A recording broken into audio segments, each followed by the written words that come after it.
दो सिस्टर और कहानियाँ में आज सुनिए पंचतंत्र की कहानियाँ।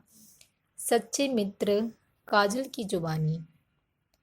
एक जंगल में एक कबूतर, चूहा और एक हिरन तीनों घनिष्ठ मित्र रहा करते थे।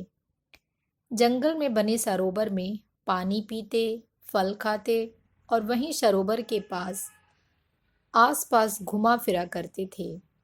एक समय की बात है, जंगल में एक शिकारी शिकार करने आया। उसने हिरन को पकड़ने के लिए जाल बिछाया। काफ़ी प्रयत्न और मेहनत से शिकारी ने जाल को छिपाकर लगाने सफलता पा ली। शिकारी के जाल में हिरन आसानी से फंस गया। इस पर कबूतर ने कहा, घबराओ मत मित्र, मैं देखता हूँ शिकारी कहाँ है और कितनी दूर है। मैं उसको रोकता हूँ। जब तक हमारा मित्र चूहा तुम्हारे जाल को कुतर देगा और तुम जल्दी से निकल जाओगे। यही हुआ। कबूतर ने शिकारी को ढूंढना शुरू किया। वह दूर था। कबूतर ने अपने प्राण को जोखिम में डालकर शिकारी के ऊपर वार करना शुरू कर दिया। कबूतर के प्रहार से शिकारी को कुछ समझ में नहीं आया और वह परेशान होकर बचने लगा, मगर कबूतर शिकारी को ज़्यादा देर तक रोक नहीं पाया। शिकारी ने जल्दी ही कबूतर पर काबू पा लिया और वह जाल की ओर आया। यहाँ चूहे ने जाल को लगभग काट दिया था। अब हिरन आज़ाद होने वाला था। तभी शिकारी वहाँ पहुँचा।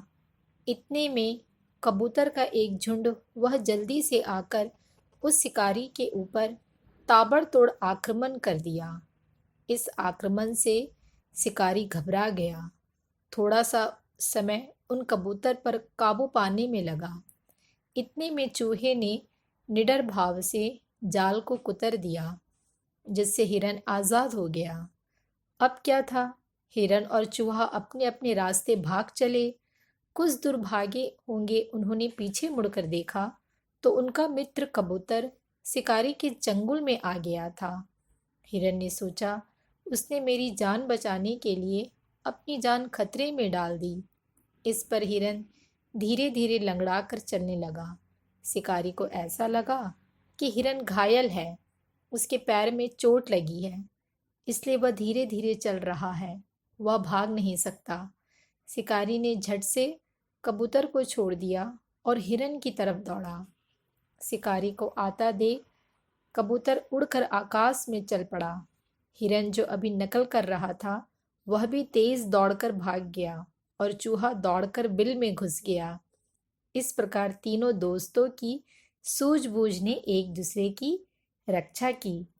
इस कहानी से हमें यह सीख मिलती है कि आपसी सूझबूझ और समझदारी हो तो किसी भी मुसीबत का सामना किया जा सकता है।